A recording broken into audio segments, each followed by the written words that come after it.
मालिकार नाम है शिवकल्प नवखंड निर्घंट।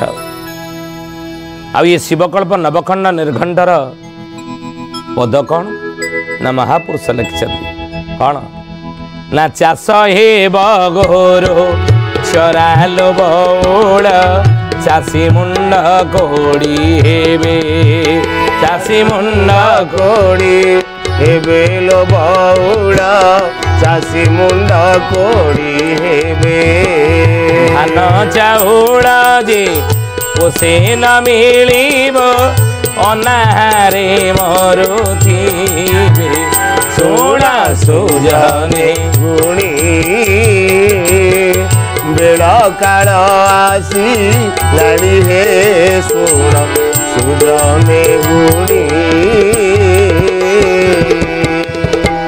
बाबू रे चाष हेब गोरु चरालो बौल चाषी मुंड कोड़ी हेबे दिने एभली गोटे समय आसीबो एभली गोटे मुहूर्त आसीबो एभली गोटे दिन आसीबो जो दिन जो समय रे कि चाष हेब गोरु चरालो बौल चाष जमी गुड़िक आ चाष उपयोगी हेब नाही चाष जमी गुड़िक जहाँ उर्वर जमी रही चाष जमी ता चाष उपयोगी हेब नाही आ चाष उपयोगी नहेले फसल ठीक से हेब नाही आ से सब गोरु चरा ही जीव ज्ञानी गुणी मंडली शुद्धि जाने आउरी आपण यदि भल भाव में बुझा चाहते ताले महापुरुष कहते कहे बाबू रे से ऋतुचक्र परिवर्तन फल ऋतुचक्र पाणीपागर अस्वाभाविक परिवर्तन फल धीरे धीरे धीरे धीरे चाष उजुड़ी जीव चाष फसल ठीक से हेब नाही ऋतुचक्र मानकर स्वाभाविक परिवर्तन आज कौन घटुनी अस्वाभाविक परिवर्तन आज कौन होउनी कहीं महापुरुष लिखिते माघ मासे महा ग्रीष्म होइब बैशाख मासरे शीत 13 दिने षड ऋतु भोग होइब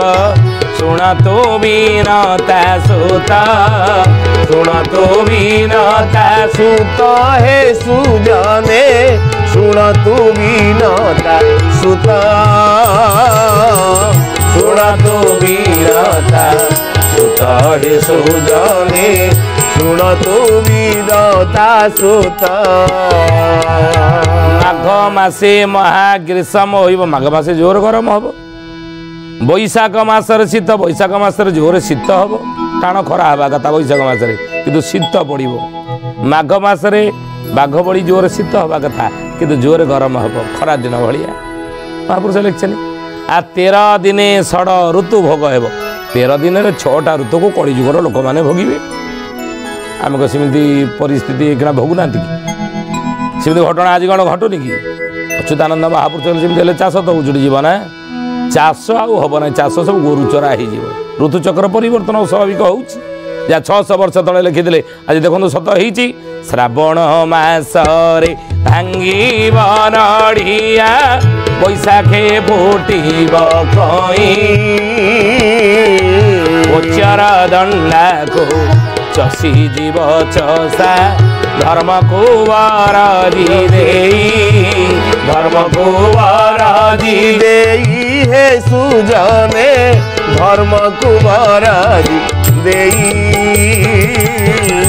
धर्म को वरदी हे सुजने धर्म को वरदी अच्युतानंद महापुरुष लिखिले कहले बाबू रे श्रावण मासरे भांगिब नड़िया आषाढ़ श्रावण मास वर्षा प्रबल होगी माटी नरम रहा कथा नुह कि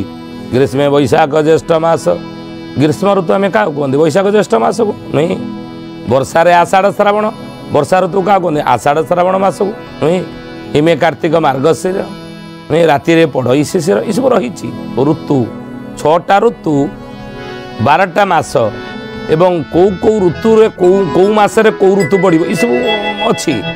कि हे शोधे जाने कौन आज होण आज ऋतुचक्र ठीक चलू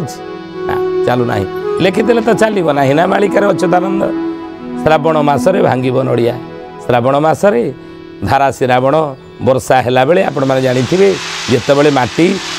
वर्षा मोटे धारा बंद हुए ना से टप टप टप टप वर्षा हो आम मैंने गाँ गहली लोक मैंने पुराणा कालिया लोक मैंने 50 वर्ष तले ये कथा कहती शनि 7 मंगल 3 आउ सब बार दिन दिन शनिवार जदि वर्षा हुए श्रावण मसरे से 7 दिन लगी कड़े रोक कथा रही मंगल 3 मंगलवार जदि वर्षा हुए से 3 दिन काल लगी रहे आउ जदि सबुदिन वर्षा हे जो दिन वर्षा हे से दिन गोटे दिन ही वर्षा हुए ये लोक कथा रही केते सत केते मिथ आम से कथार प्रसंग को जीवा ना से मूल को जीवा ना नहीं से सत्यासत्य कथा आलोचना करवा ये क्षेत्र में वर्तमान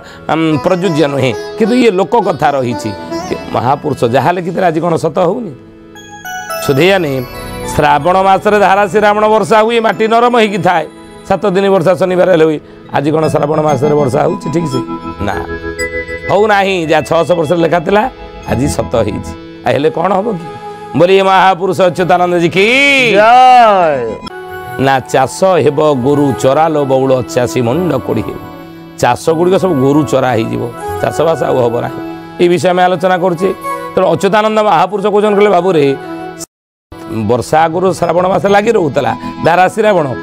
लगी रोला वर्षा छाड़ू नाला आज अच्छी ना आदि आज ना श्रावण मसरे भांग नड़िया वर्षा आवर माटी टाण हो नड़िया पिटी देले भी भांगी बोली अच्युतानंद लिखिते बैशाख फुटब कही बैशाख मसरे प्रबल वर्षा ही नदी नाल फुल रही नदी नाल सुखी जा कथा बैशाख मसरे वर्षा अभाव किंतु महापुरुष कहते कौन हम ना बैशाख मसरे प्रबल वर्षा ही नदी नाल फुल हो कहीं फुटब एमती हेले कौन हम एमती घटना घटिले ऋतुचक्र परिवर्तन हेले कौन हम ना चाष हेब गोरु चराल बौल चाषी मुंड कोड़ी हे चाष गुड़िक सब गोरु चरा हो चाष चाष जमी गुड़िक गोरु चरा आई कौन है धान बुणी थी जे